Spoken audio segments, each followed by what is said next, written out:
தேவனுக்கே மகிமை உண்டாகட்டும். ஆண்டவராகிய இயேசு கிறிஸ்துவின் நாமத்தினால் உங்கள் யாவருக்கும் என் அன்பின் வாழ்த்துக்கள்.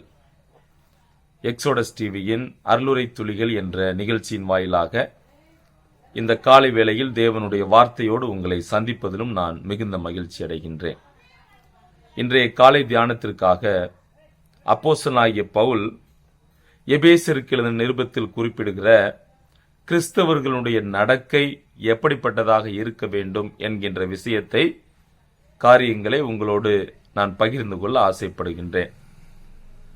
அப்போஸ்தலனாகிய பவுல் எபேசு பட்டணத்தில் வாழ்ந்த விசுவாசிகளுக்கு இந்த எபேசியருக்கு எழுதின நிருபத்தை எழுதும்போது அவர்கள் கிறிஸ்துவுக்குள் அவர்களுக்கு இருக்கின்றதான ஆவிக்குரிய ஆசீர்வாதங்கள் என்ன என்பதை விலக்கி காண்பித்து, அப்படிப்பட்ட ஆவிக்குரிய ஆசீர்வாதங்களை கிறிஸ்துவுக்குள் பெற்றவர்கள் எவ்வாறு தங்கள் வாழ்வில் நடந்து கொள்ள வேண்டும் என்பதை இந்த எபேசியருக்கு நிருபத்தில் பவுல் விளக்குகிறதை நாம் காண முடியும். பொதுவாக இந்த எபேசியருக்கு எழுதின நிருபத்தை நாம் கவனிக்கும் போது இந்த நிருபத்தில் மொத்தம் 155 வசனங்களும் 6 அதிகாரங்களும் உண்டு. அது நம்ம எல்லோருக்கும் அறிந்திருக்கிறோம். முதல் பகுதியில் நாம் பார்க்கும்போது உபதேச காரியங்களை பவுல் பேசுகிறதை நாம் பார்க்கலாம். இரண்டாவதாக வழக்கம் போல பிராக்டிக்கல் லைஃப், நடைமுறை காரியங்களை அவர் பேசுகிறார். முதல் பகுதியில் உபதேசம், இரண்டாவது பகுதியில் நடைமுறை காரியங்கள். அது மட்டுமல்ல, இந்த நிருபத்தில் கிறிஸ்துவுக்குள் இருக்கின்றதான ஒவ்வொரு விசுவாசிகளுக்கும் இருக்கின்றதான ஆசீர்வாதங்கள் என்னென்ன என்பதை இந்த நிருபத்தில் குறிப்பிடுகிறார். அது 1வது அதிகாரத்திலிருந்தே வருகிறது. நாம் அவருக்குள் தெரிந்து கொள்ளப்பட்டிருக்கிறோம், அப்புறம் நாம் அவருடைய பிள்ளைகளாக மாற்றப்பட்டிருக்கிறோம், அவருக்குள் நமக்கு மீட்பு கிடைத்திருக்கிறது, நாம் சுதந்திரத்தை பெற்றிருக்கிறோம், முத்திரை போடப்பட்டிருக்கிறோம், அப்புறம் அவர் நம்மிடத்தில் வைத்த தயவை நம்மோடு காண்பித்திருக்கிறார், அவர் கிறிஸ்துவுக்குள் நம்மை உயிரோடு கூட எழுப்பியிருக்கிறார், அவருக்குள் சிருஷ்டிக்கப்பட்டிருக்கிறோம், உடன் பங்காளிகளாக இருக்கிறோம். இது போன்றதான ஆசீர்வாதங்களை பவுல் அந்த விசுவாசிகளுக்கு ஞாபகப்படுத்துகிறதை நாம் காண முடியும். சரி, அன்றைக்கு வாழ்ந்த இந்த எபேசு பட்டணத்தில் வாழ்ந்த விசுவாசிகளுக்கு மட்டுமல்லாமல் இன்றைக்கு உங்களுக்கும் எனக்கும், அதாவது தேவனுடைய பிள்ளைகளாக அல்லது கிறிஸ்தவர்களாக தேவ பிள்ளைகளாக யாரெல்லாம் இருக்கிறார்களோ அவர்கள் எல்லோருக்குமான ஒரு அறிவுரைத்தான் இன்றைக்கு நாம் சிந்தித்து வருகின்றோம். சரி, நான் சொன்ன அந்த தலைப்புக்கு வரலாம். கிறிஸ்தவ நடக்கை. நீங்களும் நானும் கிறிஸ்தவர்கள் என்ற முறையில் நாம் எப்படிப்பட்ட நடக்கைகளை நாம் மேற்கொள்ள வேண்டும் அல்லது எவ்வாறு நாம் நடந்து கொள்ள வேண்டும்? பொதுவாக இந்த நிருபத்தில் பார்த்தால் 4ஆம் அதிகாரம் 1வது வசனத்தில் அந்த பிராக்டிக்கல் லைஃப் ஆரம்பிக்கும் போது சொல்றார். 4:1 வசனம், 17வது வசனம், அப்புறம் 5வது அதிகாரம் 2வது வசனம், 8 மற்றும் 15வது வசனம். இந்த வசனங்களை நான் பின்பதாக குறிப்பிடுவேன். இந்த வசனங்களில் நான் ஒரு முறை கூட சொல்லுகிறேன். எபேசியர் 4:1-17, 5ஆம் அதிகாரம் 2ஆம் வசனம், 8ஆம் வசனம், 15ஆம் வசனம். சரி, இந்த வசன பகுதிகளில் கிறிஸ்டியன் வாக், கிறிஸ்தவன் நடக்கை எப்படிப்பட்டதாக இருக்க வேண்டும் அல்லது நாம் எவ்வாறு நடந்து கொள்ள வேண்டும்? முதலாவது, வாக் இன் யூனிட்டி.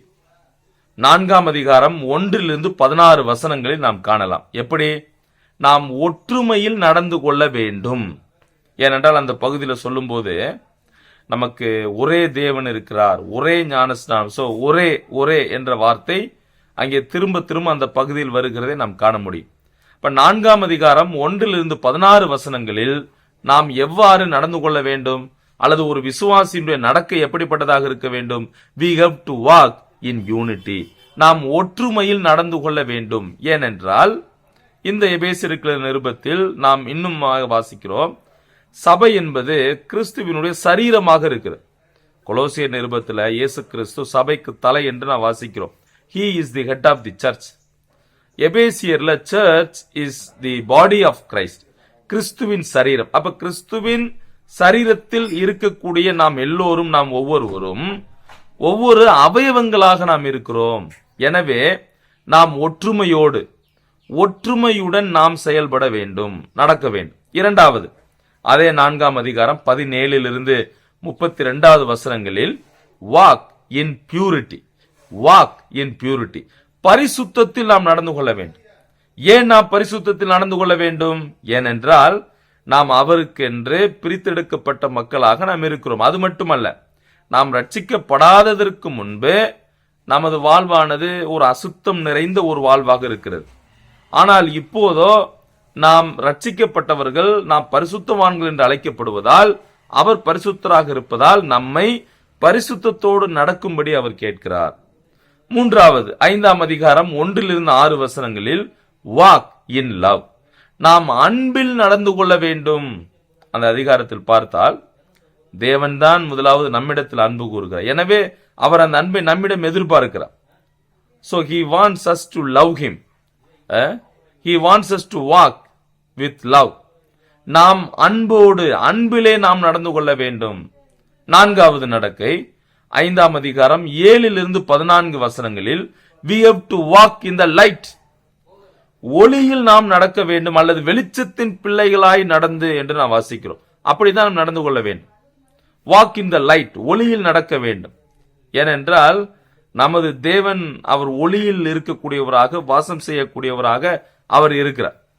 சோ அவருடைய பிள்ளைகளாக இருக்கக்கூடிய நீங்களும் நானும் அப்படிப்பட்ட பாதையில் நடக்க வேண்டும். கடைசியாக வாக் கேர்ஃபுல்லி.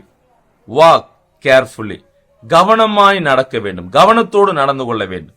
அதை எபேசியர் 5ஆம் அதிகாரம் 15-17 வரை உள்ள வசனங்களை நாம் காணலாம். இந்த நாட்கள் பொல்லாதது, எனவே நாம் கவனத்தோடு நடந்து கொள்ள வேண்டும். சரி, என்னுடைய இந்த அருளுரை துளிகளை நான் நிறைவு செய்ய விரும்புகின்றேன். ஒரு முறை கூட நாம் சிந்தித்த விஷயங்களை உங்களுக்கு ஞாபகப்படுத்தி நான் நிறைவு செய்ய விரும்புகின்றேன். முதலாவது, கிறிஸ்தவர்கள் எவ்வாறு நடந்து கொள்ள வேண்டும்? வாக் இன் யூனிட்டி, ஒற்றுமையில் நடந்து கொள்ள வேண்டும். இரண்டாவது, வாக் இன் பியூரிட்டி, பரிசுத்தத்தில் நாம் நடந்து கொள்ள வேண்டும். மூன்றாவது, வாக் இன் லவ், அன்பிலே நாம் நடந்து கொள்ள வேண்டும். நான்காவது, வாக் இன் த லைட், ஒளியில் நாம் நடக்க வேண்டும். ஐந்தாவது, வாக் கேர்ஃபுல்லி, கவனமாய் நாம் நடந்து கொள்ள வேண்டும். ஆண்டவர் நமக்கு உதவி செய்யட்டும். ஆண்டவர் நம்மிடம் எதிர்பார்க்கிற இந்த கிறிஸ்தவ நடக்கைகளை அறிந்து அதன்படி நடந்து அவருடைய நாம மகிமைக்காக ஜீவிக்க வாழ ஆண்டவர் நம் ஒவ்வொருவருக்கும் உதவி செய்வாராக. தேவநாமம் மகிமைப்படட்டும். ஆமென்.